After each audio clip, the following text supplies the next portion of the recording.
హరే కృష్ణ. హరే కృష్ణ. అందరికీ 18 రోజులలో భగవద్గీత అవగాహనము అనేటువంటి ఈ కార్యక్రమానికి మీ అందరికీ కూడా ఇస్కాన్ శ్రీ శ్రీ రాధా గోవింద ఆలయం మంగళూరు కర్ణాటక నుండి స్వాగతం తెలియజేస్తూ ఉన్నాము.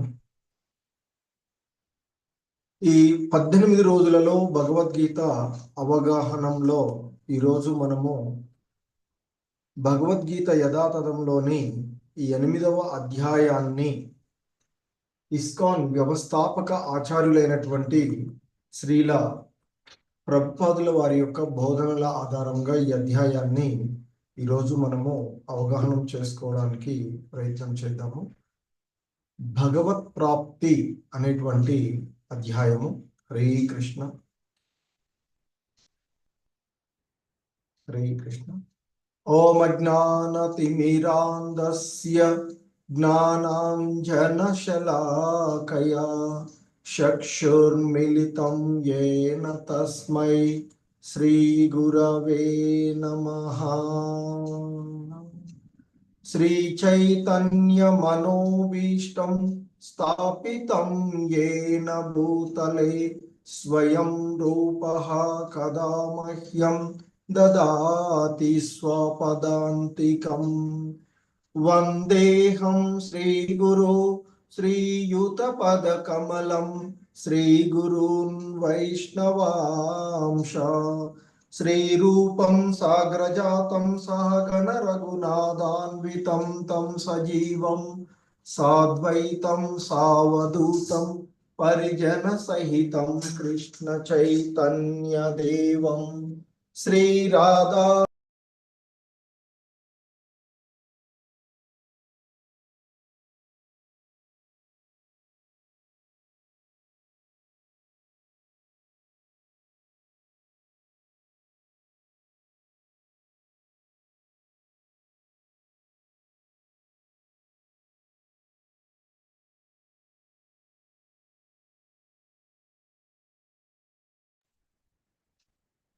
నమో ఓం విష్ణుపాదాయ కృష్ణప్రేష్టాయ భూతలే శ్రీమతే భక్తి వేదాంత స్వామినితి నామినే.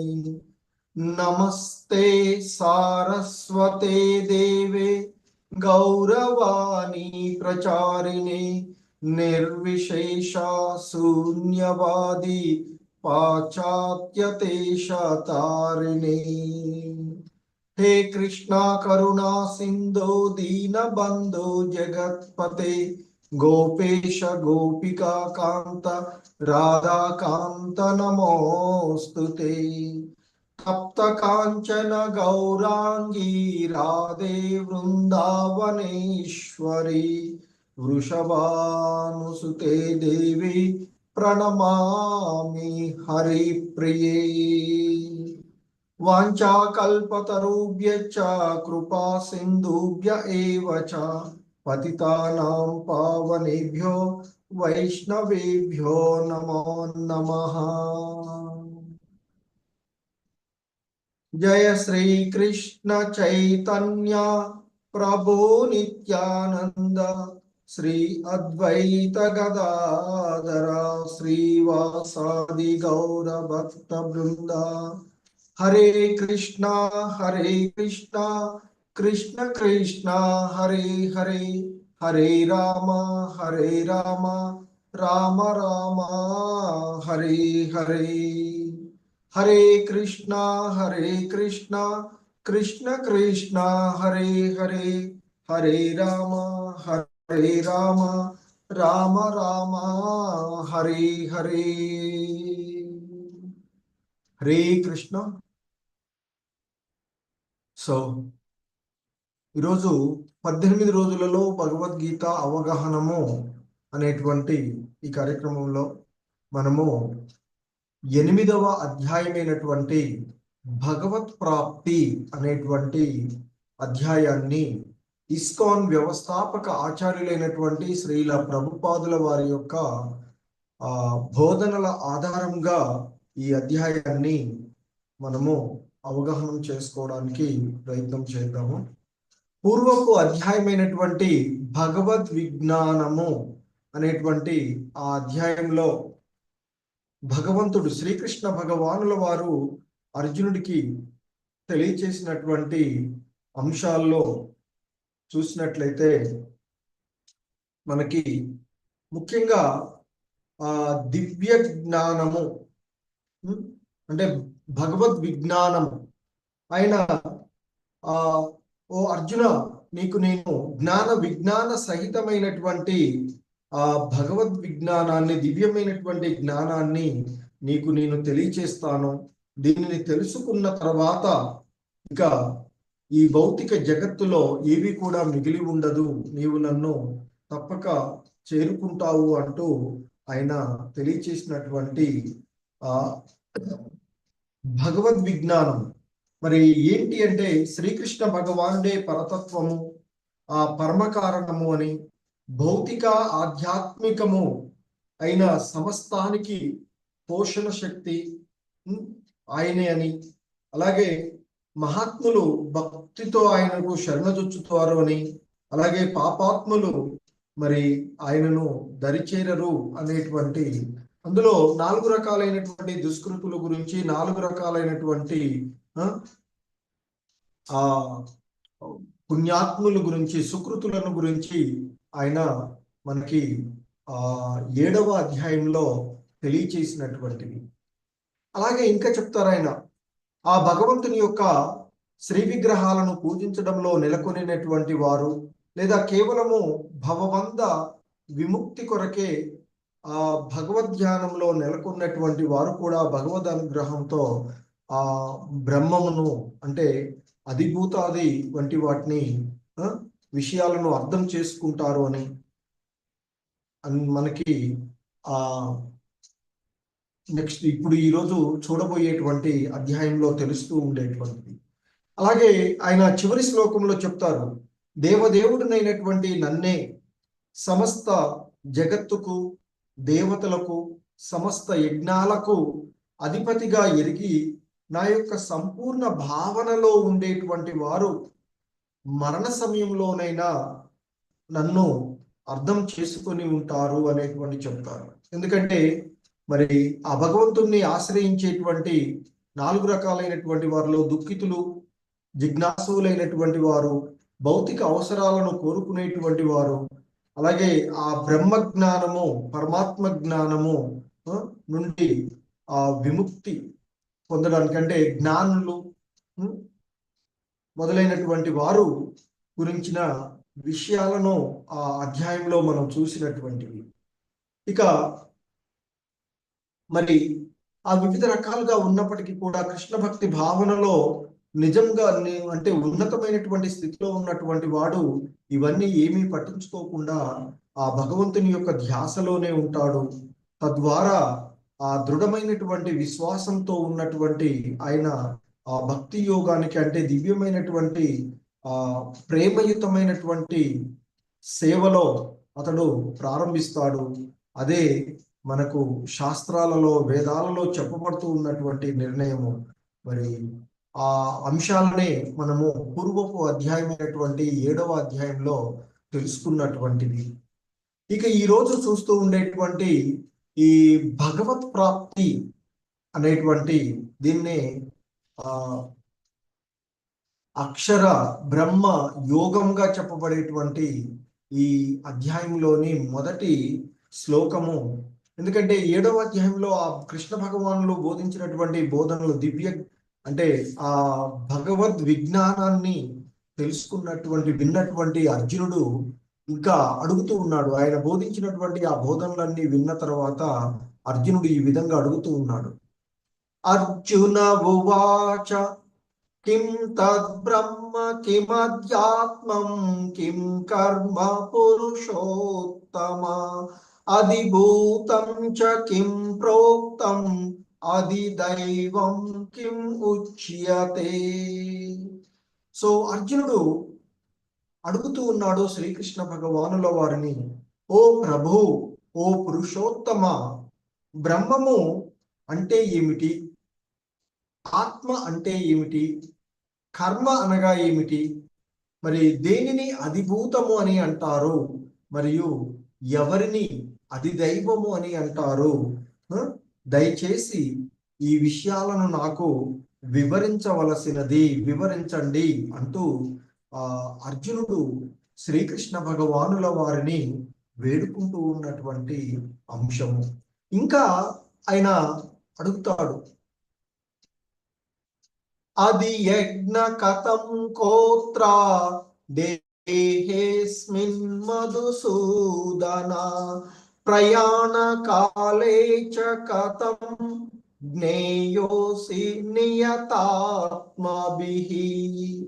సో ఇంకా అర్జునుడు అంటూ ఉన్నాడు, ఓ మధుసూదన, యజ్ఞ ప్రభువు ఎవరు, యజ్ఞ ప్రభువు అనేటువంటి వాడు ఎవరు, మరి ఏ విధంగా అతడు ఈ దేహంలో నివసిస్తాడు, భక్తి సేవలో నిమగ్నమైన వాళ్ళు మరణ సమయంలో నిన్ను ఎలా తెలుసుకోగలరు అంటూ మొత్తంగా అర్జునుడు ఈ తాను తెలుసుకోదగినటువంటి విషయాలను గురించి అడగడము జరుగుతూ ఉంటుంది. ఎందుకంటే ఇక్కడ ఈ శ్లోకంలో ముఖ్యంగా 2వ శ్లోకంలో ఓ మధుసూదన అంటూ ఆ కృష్ణ భగవానుల వారిని, అంతకుముందు శ్లోకాలలో ఓ ప్రభు, ఓ పురుషోత్తమ అంటే శ్రీకృష్ణ భగవానుని పరమ పురుషునిగా సంబోధిస్తూ ఉన్నాడు. అంటే ఇక్కడ ఆ కృష్ణుడి నుంచి తాను వినదలుచుకున్నటువంటిది ఒక సాధారణమైనటువంటి తన మిత్రుడుగానో లేదా తన యొక్క బంధువుగానో కాకుండా సర్వానికి మరి పరమ పురుషుడైనటువంటి ఒక ప్రామాణికమైనటువంటి సమాధానం ఇవ్వగలిగేటువంటి ఆ దేవాది దేవుడి నుండి తెలుసుకోగోలినటువంటి వాడుగాను, అలాగే ఇక్కడేమో మధుసూదన అనేటువంటిది 2వ శ్లోకంలో ఉపయోగించబడినటువంటిది. ఎందుకంటే ఆ శ్రీకృష్ణ భగవానుడు మధు అనేటువంటి దానవుణ్ణి సంహరించినటువంటి వాడు. అలాగే మనలో కలిగేటువంటి సందేహాలు కూడా రాక్షసుల వంటివి అని చెప్తూ ఉంటుంటారు. మరి ఆ దానవులను సంహరించడంలో శ్రీకృష్ణ భగవానుడు ఎంతో నేర్పరి.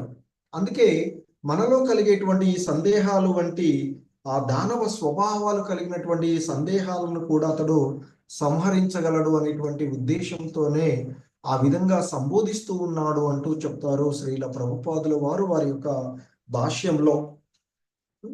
అలాగే ఇంకా ఇక్కడ మనకి ముఖ్యంగా ఆయన అడిగేటువంటిది ప్రయాణ కాలే అంటే జీవిత చివరి సమయంలో మరి నిన్ను ఎలా గుర్తించుకోవాలి, మొత్తంగా ఒక 8 ప్రశ్నలను అర్జునుడు అడుగుతాడు.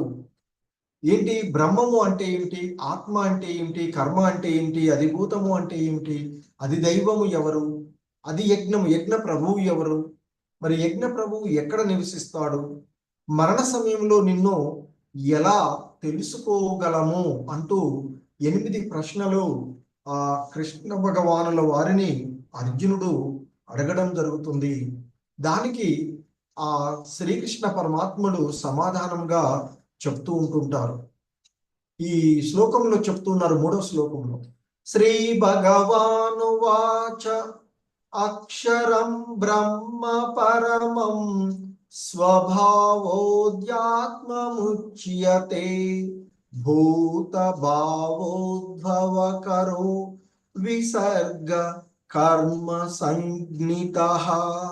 శ్రీకృష్ణ భగవానుడు అర్జునుడు అడిగినటువంటి ప్రశ్నలకు సమాధానంగా ఇక్కడ మొదటగా చెప్తూ ఉన్నటువంటిది, ఓ అర్జున, నాశన రహితుడు సర్వోత్తముడు అయిన జీవుడు బ్రహ్మము అనబడతాడు. అంటే ఆ నాశనరహితుడు దివ్యుడు అయినటువంటి ఆ సర్వోత్తముడు అయినటువంటి జీవుడే బ్రహ్మము. అతని ఆ జీవుడి యొక్క నిత్య స్వభావము అధ్యాత్మము అని చెప్పబడుతుంది. మరి సమస్త జీవుల భౌతిక దేహాల ఉత్పత్తికి కారణమైనటువంటి కార్యమే కర్మ లేదా సకామ కర్మ అని అనబడుతుంది. అర్జున అంటూ ఆ కృష్ణ భగవానుల వారు అర్జునుడి యొక్క ప్రశ్నలకు సమాధానంగా ఇక్కడ చెప్పినటువంటి అంశాలను చూస్తాం. అంటే బ్రహ్మము ఆ నాశనరహితమైనది, నిత్యంగా ఉండేది, దాని యొక్క స్థితి ఏ సమయంలోనూ మారదు అంటూ నిత్యమైనటువంటిది, నాశనరహితమైనది అని చెప్తూ ఉన్నారు. సో అలాగే మరి ఆ నిత్య స్వభావమే అధ్యాత్మము అని చెప్పబడుతుంది. అలాగే ఈ జీవుల భౌతిక దేహాల ఉత్పత్తికి కారణమైనటువంటి కార్యము కర్మ, అదే సకామ కర్మ అని చెప్తూ ఉంటుంటారు. ఎందుకంటే ఈ భౌతిక ప్రకృతిలో జీవుడు 84 లక్షల రకాలైనటువంటి జీవజాతులలో ఏదైనా దేహాన్ని పొందగలుగుతాడు. కానీ ఆధ్యాత్మిక ప్రకృతిలో అతనికి ఒకే ఒక దేహం ఉంటుంది అని చెప్తుంటాడు. ఈ భౌతిక జగత్తులో, ఈ సృష్టిలో ఉండేటువంటి 84 లక్షల రకాలైనటువంటి జీవజాతులలో ఆ జీవుడు మరి ఆ జలచరాలు గాను, లేదా పక్షులు గాను, లేదా పశువులు గాను, లేదా మానవులు గాను జన్మించవచ్చు. మరి ఇంకా ఆ భగవంతుడు సమాధానం చెప్తూ ఉన్నటువంటి అంశం, అధిభూతం క్షరో భావః పురుషచ్ఛాది దైవతం అధి యజ్ఞోహమేవాత్ర దేహే దేహభృతాం వర.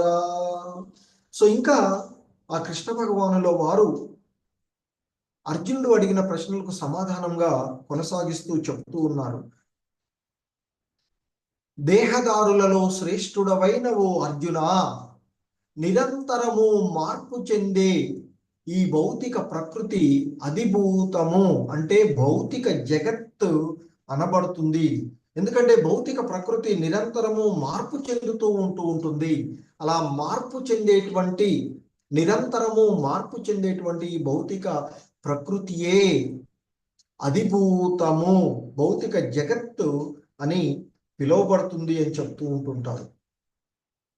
అలాగే ఇంకా చెప్తున్నారు ఆయన, సూర్య చంద్రుల వంటి సకల దేవతలను కలిగి ఉన్నటువంటి ఆ భగవంతుని యొక్క విరాట్ రూపమే అధిదైవము అని చెప్పబడుతుంది అని చెప్తున్నారు. అలాగే మరి ప్రతి దేహదారి హృదయంలో పరమాత్మ రూపంలో ఉండే నేనే యజ్ఞ ప్రభువుని అంటూ చెప్తూ ఉన్నారు. మరి యజ్ఞ ప్రభువు ఎక్కడ ఈ దేహంలో వశిస్తాడు అంటూ ఆయన అడిగినటువంటిది. సో ముఖ్యంగా మనకి ఇక్కడ యజ్ఞ ప్రభువు అనేటువంటి అంశము వచ్చింది కనుక, మరి యజ్ఞ ప్రభువు అనేటువంటిది సాధారణంగా ఇంద్రుడికి కానీ విష్ణువుకు కానీ అన్వయించబడేటువంటి పదము అని చెప్తారు. ఎందుకంటే బ్రహ్మ శివునితో పాటుగా ప్రధాన దేవతలందరిలోనూ విష్ణు భగవానుడు ముఖ్యమైనటువంటి వాడు. అలాగే ఇంద్రుడేమో కార్యనిర్వాహక దేవతలలో ముఖ్యుడు అని చెప్తాడు. కనుక ఆ ఇంద్రుడు మరియు విష్ణువు ఇద్దరు కూడా యజ్ఞాల చేత పూజింపబడతారు అని చెప్తున్నారు. కానీ ఇక్కడ యజ్ఞ ప్రభువు ఎవరు, అతడు ఏ విధంగా జీవుని దేహంలో వశిస్తూ ఉన్నాడు అనేటువంటిది అర్జునుడి యొక్క ప్రశ్న. దానికి సమాధానంగా ఆ భగవంతుడు చెప్తూ ఉన్నటువంటిది, ప్రతి దేహదారి హృదయంలో పరమాత్మ రూపంలో ఉండేటువంటి నేనే ఆ యజ్ఞ ప్రభువుని అంటూ ఆయన చెప్తూ ఉన్నారు. అలాగే నిరంతరము మార్పు చెందేటువంటి భౌతిక ప్రకృతి అధిభూతము అని చెప్తారు. ఎందుకంటే సాధారణంగా ఈ భౌతిక జగత్తులో జీవులు నిరంతరము మార్పు చెందుతూ ఉంటుంటాయి. ఏంటంటే అవి జన్మ తీసుకోవడము, తర్వాత కాలక్రమంలో పెరగడము, కొంతకాలం పెరిగిన తర్వాత ఇక స్థిరంగా కొంతకాలం నిలిచి ఉండడము, ఆ తర్వాత ఆ దేహాలకు సంబంధించినటువంటి ఇతర దేహాలను ఉత్పత్తి చేయడము, ఇక కాలక్రమంలో క్రమక్రమంగా క్షీణించి నశించిపోవడము, మరి అలా మార్పు చెందేటువంటిదే అధిభూతము అని చెప్పబడేటువంటిది. సో ఇక్కడ మరి ఇక అర్జునుడు అడిగినటువంటి ప్రశ్నలలో 8 ప్రశ్నలలో 7 ప్రశ్నలకు 3 మరియు 4 శ్లోకాలలో 2 శ్లోకాలలోనే ఆ భగవంతుని యొక్క సమాధానం ఇవ్వబడింది. ఇక మరి ఆయన అడిగినటువంటి చివరి ప్రశ్న, మరణ సమయంలో నిన్ను ఎలా తెలుసుకోగలరు ఈ జీవులు? ఎందుకంటే ఆ పూర్వపు అధ్యాయమైనటువంటి ఆ భగవద్ విజ్ఞానంలో చివరి శ్లోకంలో చెప్తారు ఆయన, మరణ సమయంలో నన్ను అర్థం చేసుకొని ఎరిగి ఉంటాడో ఎవడైతే నా యొక్క భక్తి భావనలో, నా యొక్క సంపూర్ణ భావనలో ఉండేవారు మరణ సమయంలో మరి నన్ను అర్థం చేసుకుని ఎరిగి ఉంటారు. మరి ఎలా నిన్ను తెలుసుకోగలరు అనేటువంటిది ఇక్కడ అర్జునుడి యొక్క ప్రశ్న. దానికి ఆ భగవంతుడు సమాధానం 5వ శ్లోకము నుండి చివరి శ్లోకం వరకు కూడా ఈ అధ్యాయం అంతటా కూడా మరి భగవంతుణ్ణి మరణ సమయంలో మనం ఎలా స్మరించగలమో, ఎలా ఉంటే ఆ భగవంతుణ్ణి చివరి సమయంలో మనం స్మరించుకోగలము అనేటువంటిది ఆయన తెలియచేసేటువంటి అంశాన్ని మనము ఇక్కడ చూస్తాం.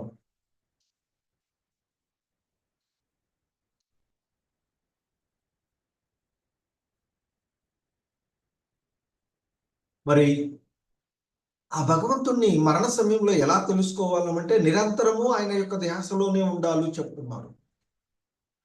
ఆ క్రమంలో ఇక్కడ 5వ శ్లోకంలో ఆ భగవంతుడు ఈ విధంగా చెప్తున్నారు, అంతకాలే చ మామేవా స్మరన్ ముక్త్యా కలేవరం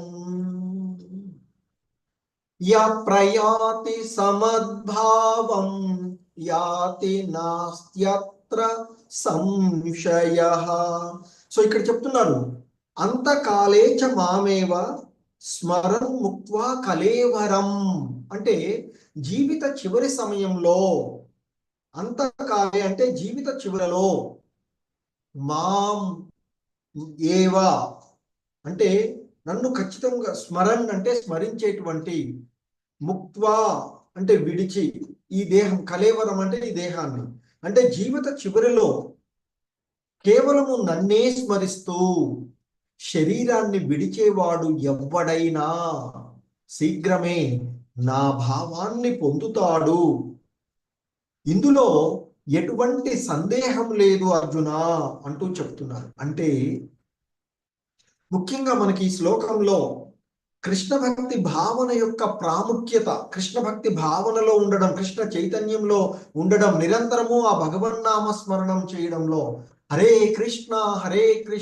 కృష్ణ కృష్ణ హరే హరే, హరే రామ రామ రామ హరే హరే అంటూ ఆ భగవన్నామ స్మరణం చేయడంలో ఉండేటువంటి ప్రాముఖ్యాన్ని ఇక్కడ ఆయన తెలియచేస్తూ ఉన్నారు. ఎందుకంటే భగవానుడు పవిత్రులలో పరమ పవిత్రుడు కనుక మరి నిరంతరము కృష్ణ భక్తి భావనలో ఉండేవాడు ఎవడైనా కూడా పవిత్రుడవుతాడే అనేటువంటి విషయాన్ని ఇక్కడ చెప్తూ ఉన్నటువంటిది.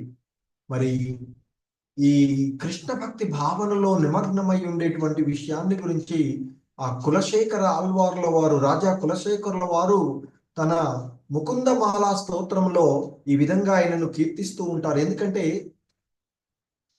మరణ సమయంలో మానవులుగా సహజ మరణం కోసం మనం ఎదురు చూస్తూ ఉన్నట్లయితే మరి ఆ సమయంలో మనకి కపవాత పైత్యముల చేత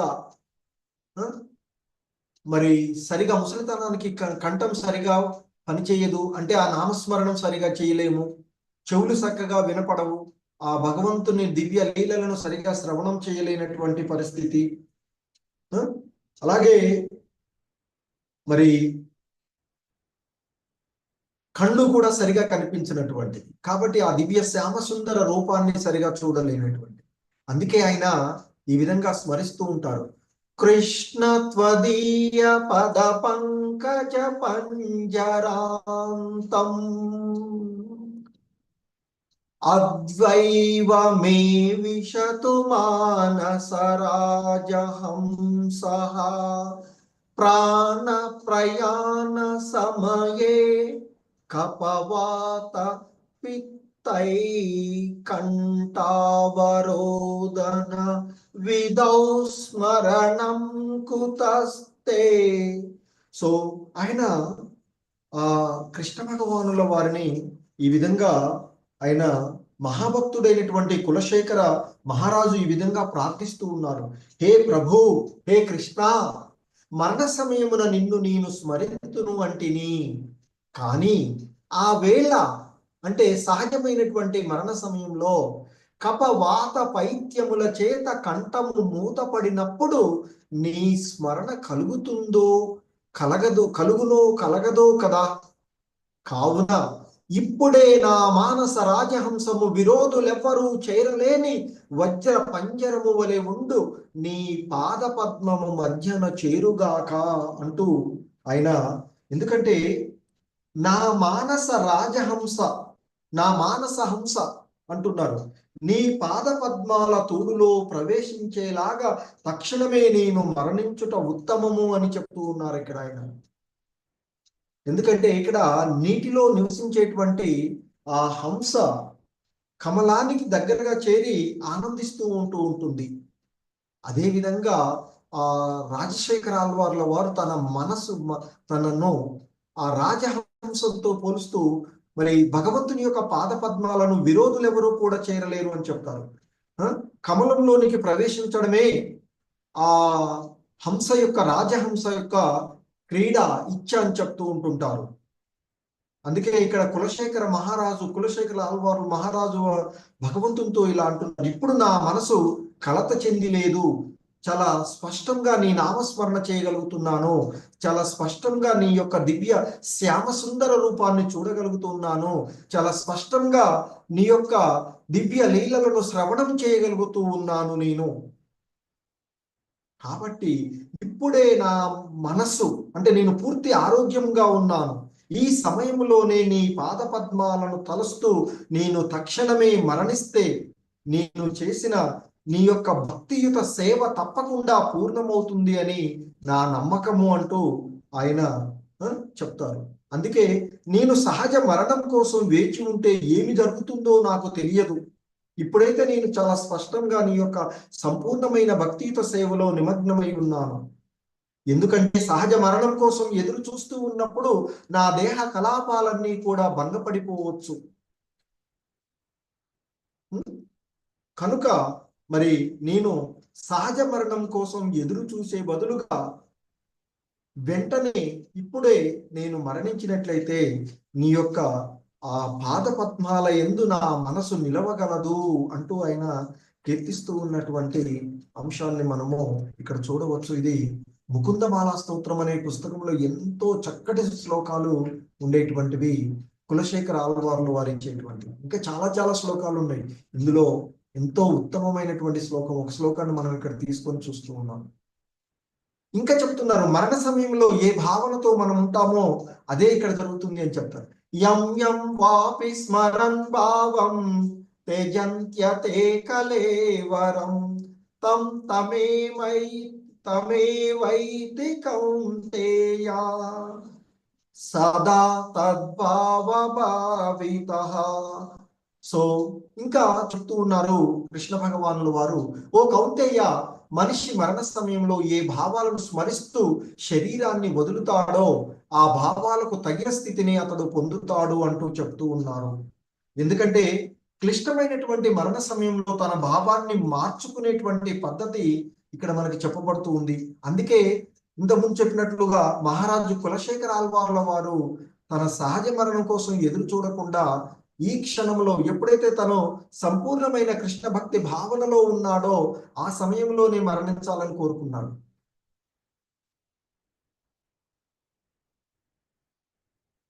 అలాగే ఇక్కడ మనం చూసినట్లయితే మరి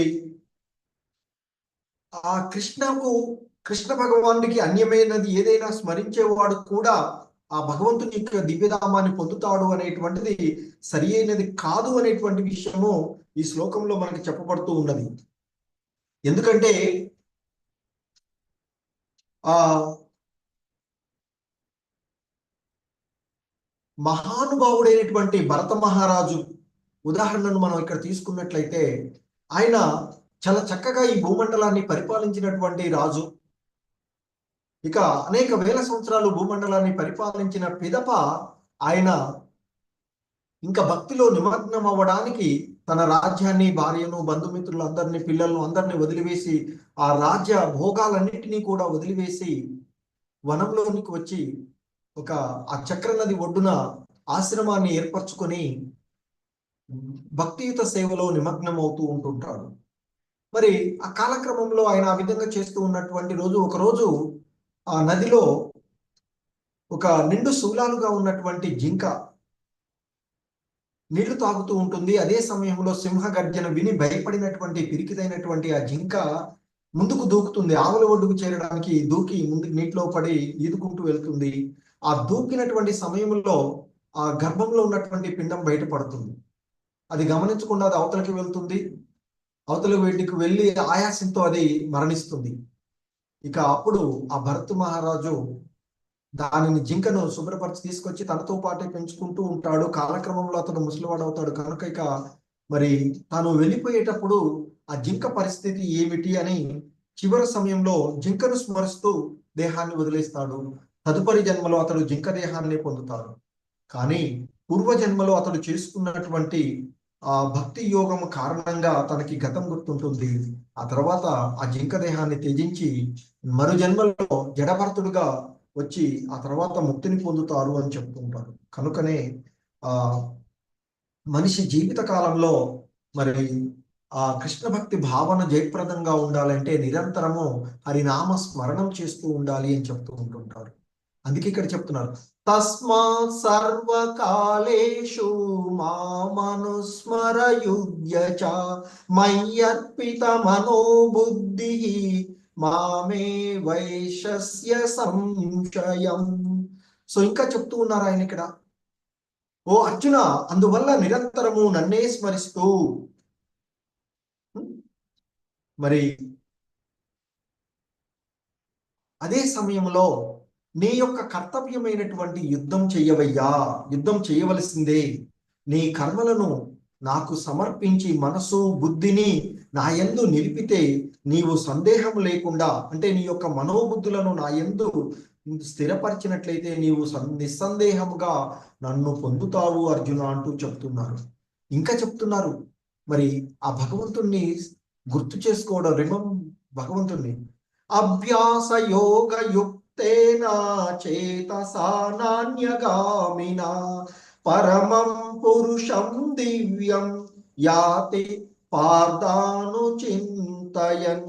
ఓ పార్థ, మనసు ఎల్లప్పుడూ నా స్మరణలో నిలిపి మార్గం తప్పకుండా నన్ను దేవదేవునిగా ధ్యానించేవాడు తప్పకుండా నన్ను చేరుకుంటాడు అని చెప్తున్నారు. ఎందుకంటే తనను స్మరించడంలో ఉన్నటువంటి ప్రాముఖ్యతాన్ని, ఆ భగవన్నామ స్మరణము స్మరించడంలో, నిరంతరము భగవన్నామ స్మరణంలో ఉండడము, ఈ యుగధర్మమైనటువంటి ఆ హరినామ సంకీర్తనము, ఆ హరినామాన్ని జపించడంలో ఉండేటువంటి ప్రాముఖ్యతను ఇక్కడ చెప్తూ ఉన్నారు. ఎందుకంటే ఆ హరినామ స్మరణంలో, కృష్ణనామ స్మరణంలో మనలో సుప్తావస్థలో ఉన్నటువంటి, నిద్రావనంలో ఉన్నటువంటి ఆ కృష్ణ చైతన్యము జాగృతమవుతుంది అని చెప్తూ ఉంటుంటారు.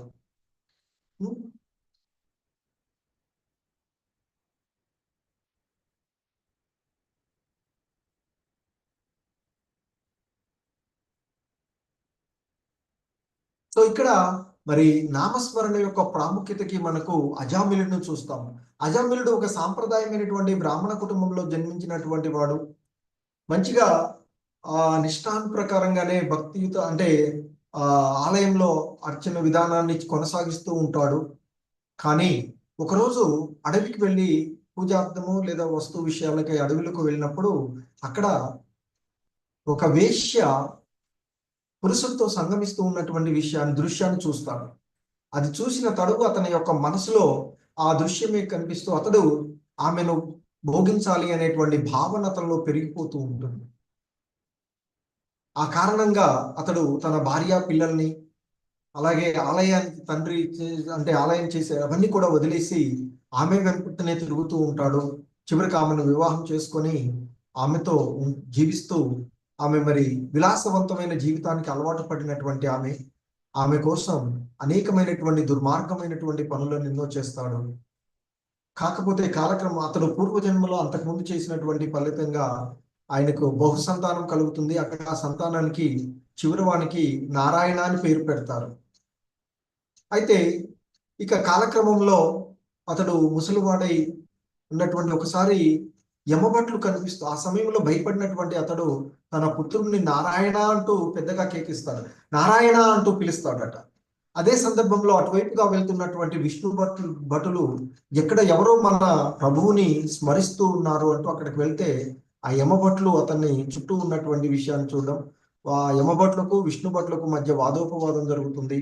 ఆయన మా భగవాన్ని కీర్తించాడు అంటే ఆయన భగవంతుడిపై ధ్యాస కాదు అతనికి పిలిచాడు, అయినా భగవన్ నామస్మరణ చేశారు అని చెప్తారు. ఎందుకంటే మనం ఒక ఔషధాన్ని తెలిసి వేసుకున్నా తెలవకుండా వేసుకున్నా అది మనపై పనిచేస్తుంది. అదే మాదిరిగా ఆ నామస్మరణ, భగవన్ నామస్మరణం చేస్తే కలిగే ఫలితం అది. ఆ పంచాయతీ వీళ్ళిద్దరూ యమభట్లు విష్ణు భట్లు పంచాయతీ యమరాజు దగ్గరికి వెళ్తుంది. యమరాజు చెప్తారట, విష్ణునామ స్మరణం చేసే వాళ్ళ దగ్గరికి మీరు వెళ్ళవద్దు అని చెప్తారట. అందుకే విష్ణు స్మరణ చేసేటువంటి వాడు ఖచ్చితంగా యమలోకానికి పోరు అని చెప్తుంటారు. తదుపరి జన్మ ఆధ్యాత్మిక అంటే పరిపూర్ణమైనటువంటి భక్తిలో నెలకొనకపోతే ఆధ్యాత్మిక లోకానికి చేరుకోకపోయినా ఉన్నతమైనటువంటి లోకాలనైతే ఎలాగూ చేరుకుంటారు. ఆ తర్వాత ఆ అవకాశాన్ని ఉపయోగించుకొని ఆయన తీర్థస్థానంలో నిరంతరము భగవత్ సేవలో నిమగ్నమై ఉండి ముక్తిని పొందాడు అని చెప్తుంటారు. సో మరి అలా మరి మనకు కలిగేటువంటి ఈ మరణం ఎప్పుడైనా సిద్ధిస్తూ ఉంటుంది. ఎందుకంటే మనం జీవిత కాలంలో పోగు చేసుకున్నటువంటిదంతా కూడా మరణ సమయంలోనే పరీక్షించబడుతుంది అని చెప్తూ ఉంటుంటారు. ఎలాగైతే పరీక్షలకు ఒక కోర్సు మనం చదువుతూ ఉన్నప్పుడు ఆ సంవత్సర కాలం అంతా చదివింది ఫైనల్ ఎగ్జామ్స్ లోనే పరీక్షించబడుతూ ఉంటుంటుంది. మరి మన మరణ సమయంలో రాసేటువంటి పరీక్షలకు మనకు ఉండేటువంటి సిలబస్ ఏంటి అంటే ఆ భగవంతుడు, ఆ భగవన్ నామ స్మరణం. ఎలా సిద్ధం అవ్వాలి అంటే నామస్మరణం చేయడము, భగవద్గీత చదవడము, భక్తుల యొక్క సాంగత్యంలో ఉండడము, భక్తులకు భగవంతునికి సేవ చేయడం. కాబట్టి పరీక్ష ఏ సమయంలోనైనా ఉండవచ్చు. మరి అలా ఆ పరీక్షకు మనం సిద్ధమైతే ఫలితం ఆ భగవంతుని యొక్క దివ్యధామాన్ని చేరుకుంటాము, ఈ భవబంధనాల నుండి ముక్తి కలుగుతుంది అని చెప్తారు. పంజరం వంటి ఈ భవబంధనాల నుండి ముక్తి కలుగుతుంది అని చెప్తారు. మరి ఆ భగవంతుని ఎలా స్మరించాలో చెప్తూ ఉంటారు ఇక్కడ. కవిం పురాణ మనుషాసితారం అనోరణీయాంస మనుస్మరేదు యః సర్వస్య దాతారమచింత్య రూపం ఆదిత్యవర్ణం తమస పరస్తాత్. ఆ భగవంతుణ్ణి సర్వము తెలిసిన వాడుగాను, కవిం పురాణ మనుషాసితారం అని చెప్తున్నారు. అంటే కవిం అంటే ఇక్కడ సర్వము తెలిసిన వాడు, పురాణం అంటే అతి ప్రాచీనుడుగాను, అనుశాసితారం అంటే ఆయనే నియామకుడు, నియంత్రించగలిగేటువంటి వాడు, సూక్ష్మం కంటే సూక్ష్మమైన వాడుగాను, అన్నింటినీ పోషించేటువంటి వాడుగాను, అన్ని భౌతిక భావనలకు అతీతుడుగాను, ఊహాతీతుడుగాను, మరియు ఎల్లప్పుడూ రూపసహితుడుగాను మనిషి ఆ పరమ పురుషుణ్ణి ధ్యానించాలి. సర్వదా రూపసహితుడుగానే ఆ పరమ పురుషుణ్ణి ధ్యానించాలి అని చెప్తున్నాడు. అతడు సూర్యుడిలా ప్రకాశించేవాడు మరియు ఈ భౌతిక స్వభావానికి అతీతంగా దివ్యమైన వాడు. అంటే భగవంతుని ఎలా స్మరించాలో ఈ శ్లోకంలో మనకి చెప్పబడింది. ఇంకా చెప్తున్నారు, మరణ సమయంలో ప్రాణవాయువును కనుబొమ్మల మధ్య నిలిపి దారి తప్పని మనసుతో యోగ బలము చేత పూర్ణ భక్తితో భగవస్మరణలో నెలకొనేవాడు నిశ్చయంగా దేవదేవుని పొందుతాడు అంటూ చెప్తున్నారు. ఇంకా చెప్తున్నారు, వేద పండితులు మరి అటువంటి వాడిని నాశనం చెందని వాడుగాను అని చెప్పబడతారు. మరి అటువంటి ఆ బ్రహ్మంలో ప్రవేశించడానికి మహోన్నతం ఋషులు బ్రహ్మచర్యమును పాటిస్తూ ప్రాపంచిక భోగాలను త్యజిస్తారు. ఇప్పుడు ఆ లక్ష్యం యొక్క మార్గాన్ని క్లుప్తంగా నీకు నేను వివరిస్తాను అని చెప్తున్నాను. ఎందుకంటే వేదాలలో పండితులు ఓంకారం పలికేవారు అని, అలాగే సన్యాస ఆశ్రమంలో ఉన్నట్టు మహర్షులు బ్రహ్మంలోనికి ప్రవేశిస్తారు అని, అటువంటి పూర్ణత్వము కోరుతూ మనిషి ఆ బ్రహ్మచర్యాన్ని సాధన చెయ్యాలి అని చెప్తారు. అతడు మోక్షమును చేకూర్చేటువంటి ఈ మరి అంటే సాధారణంగా జీవుడికి మోక్షాన్ని చేకూర్చేటువంటి ఈ పద్ధతి గురించి నీకు తెలియచేస్తాను అర్జున అంటూ ఇక్కడ ముఖ్యంగా శ్రీకృష్ణ భగవానుడు ఆ షట్కర్మ యోగ విధానాన్ని ఆ సాధనను తెలియచేస్తూ ఉన్నటువంటి అంశం. ఇంకా చెప్తున్నారు, సర్వద్వారాని సంయమ్య మనోహృది నిరుద్య చ ముజ్ఞాదాయాత్మన ప్రాణం ఆస్థితో యోగధారణం. సమస్త ఇంద్రియ భోగ కార్యాల నుండి విడిపడడమే యోగ స్థితి అని చెప్తున్నారు. మరి అన్ని ఇంద్రియ ద్వారాలను మూసివేసి మనసును హృదయంలో ప్రాణవాయువును శీర్షాగ్రముపై నిలిపి మనిషి యోగంలో స్థితుడవుతాడు అంటూ ఇక్కడ చెప్పబడుతూ ఉన్నటువంటి అంశం. అంటే యోగ సాధన చేయడానికి మనిషి ఆ సమస్త ఇంద్రియ భోగ ద్వారాలను మొదట మూసివేయాలి అని చెప్తారు. దాన్ని మనకి 6వ అధ్యాయంలో ప్రత్యాహార అని చెప్తారు. అంటే ఇంద్రియాలను, ఇంద్రియ వస్తువులను మళ్లించడము అని చెప్తూ ఉంటుంటారు. ఆ ఇంద్రియాలు కళ్ళు, చెవులు, ముక్కు, నాలుక, స్పర్శేంద్రియం, మరి వాటిని నియంత్రించడము ఇక్కడ మనకి చెప్పబడుతూ ఉన్నటువంటిది. ఇంకా చెప్తున్నారు, ఈ యోగ సాధనలో నెలకొని అక్షరాల దివ్య సమూహమైనటువంటి పవిత్ర ఓంకారమును జపించిన తరువాత మనిషి దేవదేవుడినైన నన్ను తలచి తన దేహమును త్యజిస్తే నిశ్చయంగా ఆధ్యాత్మిక లోకాలకు చేరుకుంటాడు అంటూ మరి ఆ యోగ సాధనలో నెలకొని అక్షరాల దివ్య సమూహమైనటువంటి ఆ పవిత్ర ఓంకారము, ఎందుకంటే ఓంకారము బ్రహ్మము శ్రీకృష్ణ భగవానుడు అభిన్నమని ఇక్కడ మనకి తెలియచేయబడుతూ ఉన్నటువంటి అంశము. ఆ శ్రీకృష్ణ భగవాను యొక్క నిరాకార శబ్ద రూపమే ఓంకారము అని చెప్తారు. మరి అందుకే ఇక్కడ చెప్తూ ఉన్నటువంటి ఆ పవిత్ర ఓంకారమును జపించిన తర్వాత మనిషి ఆ దేవదేవుడినైనటువంటి నన్ను తలచుకొని తన దేహాన్ని వదిలివేసినట్లయితే ఖచ్చితంగా మరి ఆ ఆధ్యాత్మిక లోకాలకు చేరుకుంటారు అని చెప్తూ ఉంటారు.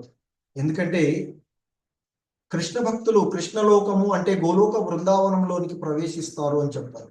సాకారవాదులు ఆధ్యాత్మిక ఆకాశాల వైపుకు అంటే వైకుంఠాల వైపు పిలువబడే అనేక ఇతర లోకాల్లో ఉన్నాయని చెప్తారు. కానీ నిరాకారవాదులు మాత్రము బ్రహ్మజ్యోతిలోనే ఉండిపోతారు అని చెప్తారు. ఇంకా మరి భగవంతుని ఎలా పొందాలో చెప్తూ ఉన్నారు.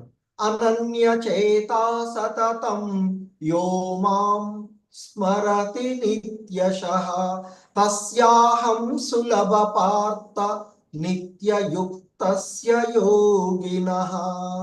ఓ పార్థ, క్రమము తప్పకుండా నన్ను నిరంతరము స్మరించువానికి అతని స్థిరమైన భక్తి సేవ కారణంగా నేను సులభంగానే లభిస్తాను అంటూ చెప్తూ ఉన్నటువంటిది.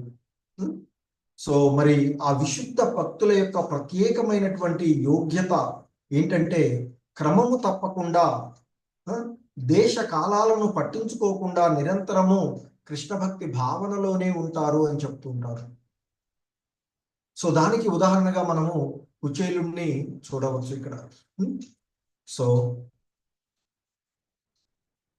ఇంకా చెప్తున్నారు, భగవంతుని మనం ఎందుకు పొందాలో చెప్తూ ఉన్నారు. మాముపేత్య పునర్జన్మ దుఃఖాలయమశాశ్వతం నాప్నువంతి మహాత్మానః సంసిద్ధిం పరమాం గతాః. ఇంకా చెప్తున్నారు, ఓ అర్జున, భక్తి యోగులైన మహాత్ములు నన్ను పొందిన తర్వాత అత్యున్నత పరిపూర్ణతను పొందుతారు. కావున దుఃఖాలతో నిండిన ఈ తాత్కాలిక ప్రపంచానికి ఎప్పటికీ తిరుగురారు అని చెప్తారు. ఎందుకంటే ఈ తాత్కాలికమైనటువంటి భౌతిక జగత్తు పుట్టుక, ముసలితనము, రోగము, మరణము అనే దుఃఖాలతో నిండి ఉంటుంది. మరి కనుక ఆ మహోన్నతమైనటువంటి పూర్ణత్వాన్ని పొంది ఆ పరలోకమైనటువంటి కృష్ణలోకాన్ని అంటే గోలోక బృందావనాన్ని పొందినటువంటి వాడు సహజంగానే ఈ భౌతిక జగత్తుకు తిరిగి రావడానికి ఇష్టపడడు, రాడు అని చెప్తూ ఉంటుంటారు. సో ఇంకా చెప్తున్నారు ఆయన, ఆ బ్రహ్మ భువనాలోకాః పునరావర్తినో అర్జున మాముపేత్యతు కౌంతేయ పునర్జన్మన విద్యతే.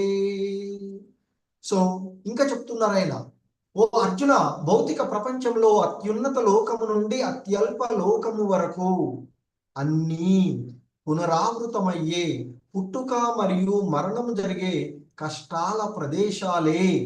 కానీ ఓ కుంతి కుమారుడా, నా నివాసానికి చేరుకున్నవాడు మరలా జన్మించడు. ఎందుకంటే మరి సాధారణంగా ఉన్నతమైనటువంటి లోకాలకు అంటే అనేక దేవతా లోకాలను పొందిన వారు తిరిగి జన్మ మృత్యువులకు లోను కావలసే ఉంటుంది అని చెప్తున్నారు. అందుకే ఆ బ్రహ్మ భువనాలోక అంటే ఈ భౌతిక జగత్తులో అత్యున్నత లోకమైనటువంటి బ్రహ్మలోకము నుండి అత్యల్ప లోకమైనటువంటి పాతాళ లోకం వరకు అన్ని లోకాలలోనూ మళ్ళీ జన్మ తీసుకోవలసినటువంటిదే.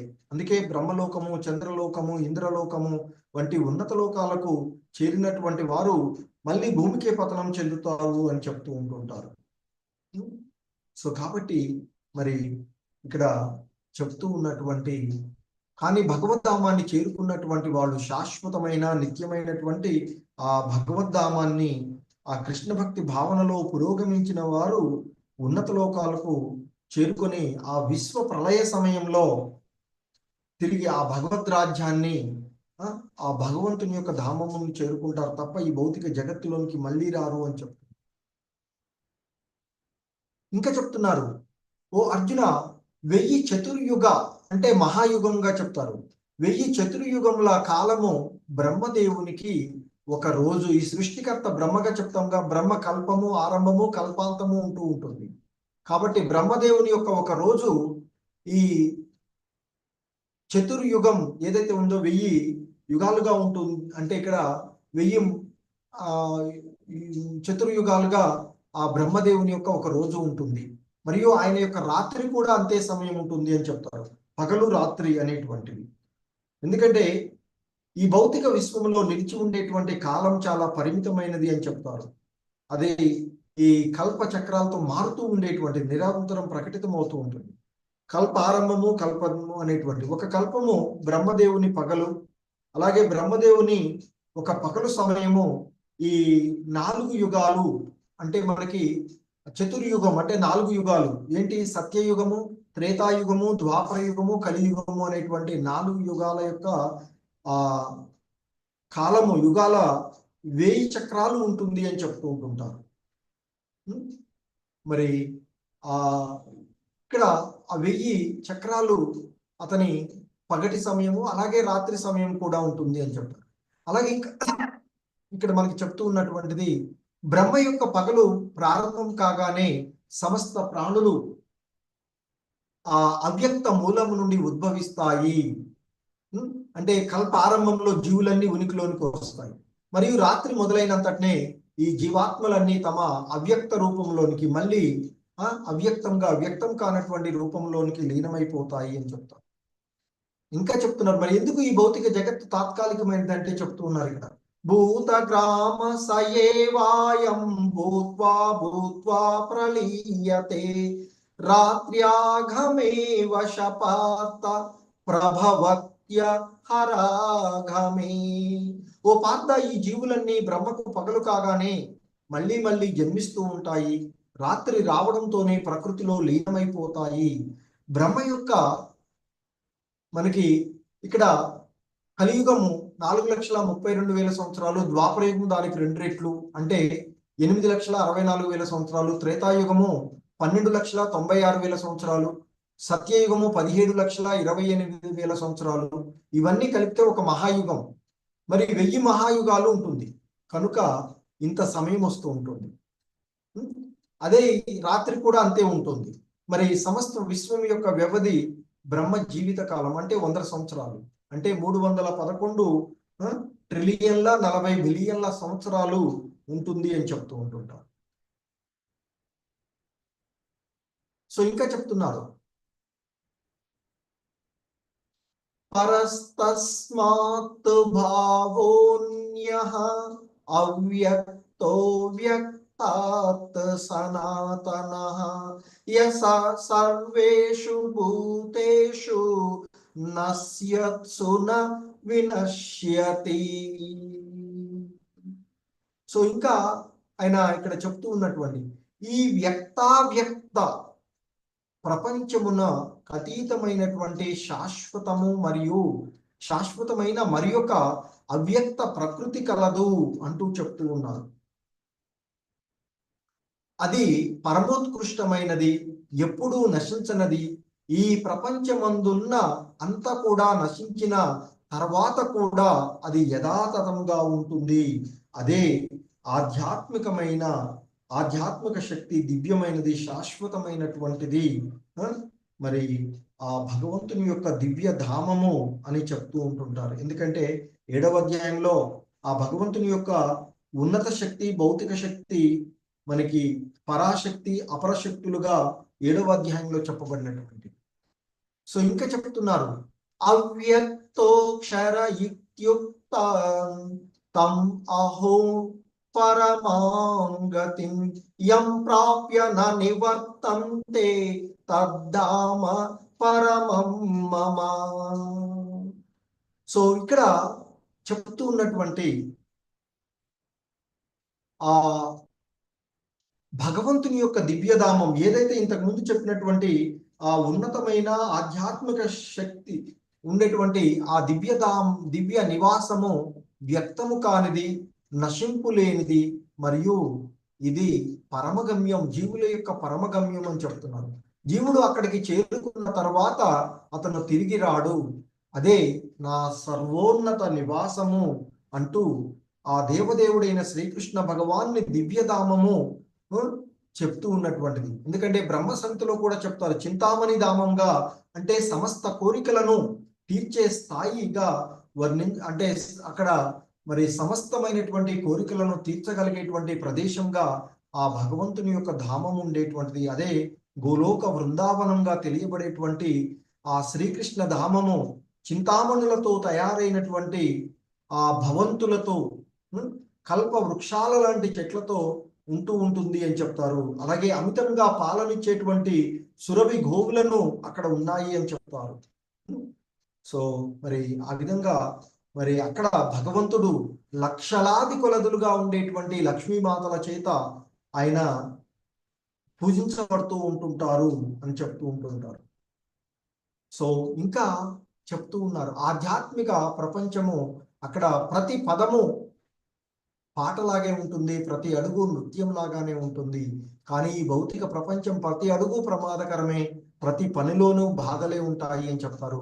ఆధ్యాత్మికమైనది ఇంతకుముందు చెప్తున్నట్లుగా శాశ్వతమైనది, తప్పులేనిది, అపరిమితమైన ఆనందాన్ని ఇచ్చేది, అన్ని కోరికలను నెరవేర్చేటువంటిది, ఆకర్షణీయమైనది, ప్రత్యక్షంగా శ్రేష్టమైనది, అత్యున్నతమైన లోకము. వీటన్నింటినీ మించి అక్కడికి చేరుకున్నాక తిరిగి మళ్ళీ ఈ భౌతిక జగత్తుకు ఎక్కడి నుండి అయితే తిరిగి రావడము ఉండదో అట్టి పరమగమ్యమే ఆ పరమ పురుషుడైన శ్రీకృష్ణుని యొక్క ధామము అనేటువంటిది ఇక్కడ మనకి చాలా స్పష్టంగా తెలుపబడినటువంటి అంశం. ఇంకా చెప్తున్నారు, ఓ అర్జున, అందరికంటే అధికుడైన దేవాది దేవుడు విశుద్ధమైన భక్తియుత సేవ చేతనే పొందదగిన వాడు. అతడు తన దివ్య ధామమునందే ఉన్నను సర్వ వ్యాపకము, సర్వము అతని యందే ఉంటుంది. ఆ దివ్యధామంలో ఉన్నా కానీ పూర్తిగా అంతటా కూడా ఆయన వ్యాపించి ఉన్నాడు అని చెప్తారు. ఎందుకంటే ఆయన వివిధ అవతారాల్లో నిత్యము ఆయన ఉండే ప్రధాన రూపాల్లో చతుర్భుజ రూపాల్లో కలిగి పూర్ణ పురుషోత్తముడు, త్రివిక్రముడు, అనేకమైనటువంటి కేశవుడు, మాధవుడు, అనిరుద్ధుడు, ఋషికేశుడు, సంకర్షణుడు, ప్రద్యుమ్నుడు, శ్రీధరుడు, వాసుదేవుడు, దామోదరుడు, జనార్దనుడు, నారాయణుడు, వామనుడు, పద్మనాభుడు మున్నగు నానా రకాలతో ఆయన నిరంతరము సర్వ వ్యాపకము, సర్వము అతని యందే ఉన్నటువంటిదిగా ఇక్కడ చెప్తూ ఉన్నటువంటిది. సో ఇంకా చెప్తూ ఉన్నారు, యత్ర కాలే త్వనావృత్తి వృత్తిం ఆవృత్తిం చైవ యోగినః ప్రయాతాయాంతి తం కాలం వక్ష్యామి భరతర్షభ. ఓ భరతవంశీయులలో శ్రేష్ఠుడమైన అర్జున, ఏ ఏ కాలాలలో ఈ జగత్తు నుండి వెళ్ళిపోతూ యోగులు జన్మించరో లేదా పునర్జన్మ పొందుతారో వాటిని గురించి చెప్తాను విను, నీకు వివరిస్తాను విను అంటూ చెప్తున్నారు.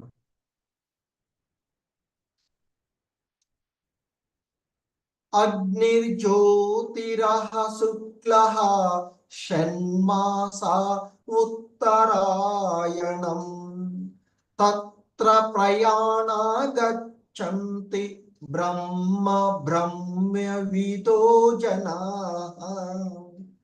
పరబ్రహ్మమును ఎరిగినట్టు వాడు అంటే ఇక్కడ సాధారణంగా అగ్నిదేవుని ప్రభావంతో కాంతిలో పగలు లేదా ఏదైనా శుభగడియలో శుక్లపక్షంలోని 6 మాసాల ఉత్తరాయణంలో మరణించే ఆ పరబ్రహ్మమును ఎరిగినటువంటి వారికి బ్రహ్మ ప్రాప్తి కలుగుతుంది, ఆ బ్రహ్మమును పొందుతారు అని చెప్తారు. అలాగే ఇంకా చెప్తున్నారు, ఆ ధూమ సమయంలో అంటే పొగలో, అలాగే రాత్రిలో కృష్ణపక్షంలో 6 మాసాల దక్షిణాయనంలో ఈ జగత్తును విడిచేటువంటి సకామ కర్మయోగి చంద్రలోకమును చేరుకుని మళ్ళీ మానవ లోకంలోనికి వస్తాడు అంటూ చెప్తూ ఉన్నాడు. ఇంకా చెప్తూ ఉన్నటువంటి శుక్ల కృష్ణ గతి హేతే జగత శాశ్వతే మతే ఏకయా యాత్యానావృత్తిం అన్యయా వర్తతే పునః. ఓ అర్జున, వేద అభిప్రాయము ప్రకారము శుక్లపక్షము కృష్ణపక్షము అనే రెండింటిని, ఇక్కడ రెండు కృష్ణ అలాగే అంటే శుక్ల అంటే వెలుతురు మార్గము అని చెప్తారు, కృష్ణ అంటే చీకటి మార్గము, పౌర్ణమి అమావాస్యలు అని చెప్పబడేటువంటి మనకి. సో మరి ఈ రెండు శాశ్వత మార్గాలు జగత్తులో అని చెప్తూ ఉన్నారు. శుక్ల మార్గంలో పయనించే వాడికి జన్మరాహిత్యము, కృష్ణ మార్గంలో పోయే వాడికి పునర్జన్మ కలుగుతాయి. మరి అంటే వెలుగులో వెళ్ళేవాడు తిరిగి రాడు, కానీ చీకట్లో వెళ్ళేవాడు తిరిగి రావడం జరుగుతుంది అనేటువంటిది చెప్తున్నారు. అయినా ఇక్కడ సాధారణంగా చెప్తున్నటువంటి యోగులు కానీ జ్ఞానులు సాధారణంగా ఏం చేస్తారంటే ఇంతకుముందు చెప్పబడినటువంటి వెలుతురు మార్గంలో వెళ్తానికి ప్రయత్నం చేస్తారు, వారు ఆ బ్రహ్మజ్యోతిలో లీనమవుతారు అని. సాధారణ కర్మకాండల్లో నిమగ్నమయ్యే వాళ్ళు శుక్ల మార్గంలో వెళ్ళి తిరిగి అంటే వారు చేసిన కామ్యకర్మల వల్ల ఉన్నత లోకాలు చేరడము లేదా అధమ లోకాలకు చేరి తిరిగి మళ్ళీ భూమిపైకి రావడం జరుగుతుంది. కానీ భక్తులు అనేటువంటి వారు ఈ రెండింటి గురించి కూడా పట్టించుకోరు అని, ఏ సమయంలో ఈ దేహాన్ని వదిలివేసినా ఆ భగవంతుడు యొక్క దివ్యధామాన్ని చేరుకుంటారు అని చెప్తారు. అందుకే ఇక్కడ చెప్తున్నారు, నైతే శృతి పార్థ జానం యోగి ముహ్యతి కచ్చన తస్మాత్ సర్వేషు కాలేషు యోగయుక్తో భవ అర్జున. ఓ అర్జున, ఈ రెండు మార్గాలు తెలిసినా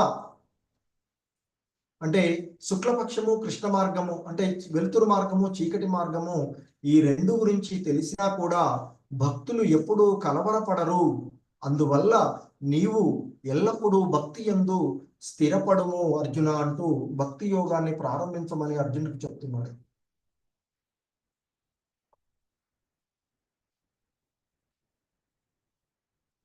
చెప్పి ఈ అధ్యాయం చివరి శ్లోకంలో ఈ విధంగా చెప్తున్నారు. వేదేషు యజ్ఞేషు తపసు చైవ దానేషు యత్ పుణ్యఫలం ప్రతిష్టం అత్యేతి తత్సర్వమిదం విదిత్వా యోగి పరం స్థానముపైతి చాద్యం. ఇక్కడ వేదేషు యజ్ఞేషు తపస్సు చైవ దానేషు యత్పుణ్య ఫలం ప్రదిష్టం అని చెప్తున్నారు. అంటే ఎవడైతే భక్తియుత సేవను ప్రారంభిస్తాడో, ఎవడైతే భక్తియుత సేవలో నిమగ్నమై ఉంటాడో, అంటే భక్తియుత సేవా మార్గమును చేపట్టినటువంటి వ్యక్తి వేదేషు యజ్ఞేషు తపస్సు చేయవ, వేద అధ్యయనం చేయడము, యజ్ఞ నిర్వహణ చేయడము, తపస్సులు చేయడము, దానేషు యత్పుణ్య ఫలం ప్రదిష్టం, దాతృత్వం ఇవ్వడము లేదా తాత్విక మరియు కామ్యకర్మలను ఆచరించడం వల్ల కలిగినటువంటి పుణ్య ఫలాలన్నింటినీ కూడా పొందుతాడు, వాటిని అధిగమిస్తాడు.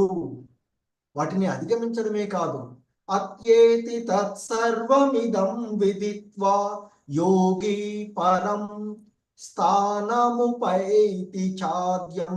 వీటన్నింటినీ పొందడమే కాకుండా వీటన్నింటినీ మించి చివరకు అతను నిత్యమైన పరంధామమును చేరుకుంటాడు, ఆ గోలోక బృందావనాన్ని చేరుకుంటాడు అని చెప్తారు. సో ముఖ్యంగా ఈ శ్లోకం మనకి కృష్ణ భక్తి భావనను అలాగే భక్తి యోగమును ప్రత్యేకంగా చర్చించినటువంటి పూర్వపు అధ్యాయమైనటువంటి ఆ భగవద్ విజ్ఞానము, ఈరోజు అధ్యాయమైనటువంటి భగవత్ ప్రాప్తి, ఈ అన్నిటి అధ్యాయాల యొక్క సారాంశంగా ఈ శ్లోకము మనకి ఉన్నది అని చెప్తారు. ఎందుకంటే మనిషి ఆధ్యాత్మిక గురువుని ఆశ్రయించి ఆయన యొక్క మార్గ నిర్దేశకంలో వేదాధ్యయనం చేస్తూ ఆయన రక్షణలో ఎన్నో రకాల తపస్సులు చేయవలసి ఉంటుంది. అలాగే ఇంకా కానీ భక్తియుతమైనటువంటి సేవలో నిమగ్నమైనటువంటి వాడు ఆ రకాలైనటువంటి ఫలితాలని సహజంగానే చాలా సరళమైనటువంటి విధానంలోనే మరి వీటన్నింటినీ పొందుతాడు అనేటువంటి విషయాన్ని ఇక్కడ మనకి తెలియచేయవస్తుంది. హరే కృష్ణ. జగద్గురు శ్రీల ప్రపాద్ కి జై. హరే కృష్ణ. అందరికీ ధన్యవాదాలు. సో ఎవరికైనా ఏవైనా సందేహాలు మీరు ఏవైనా అడగదలుచుకుంటే హరే కృష్ణ.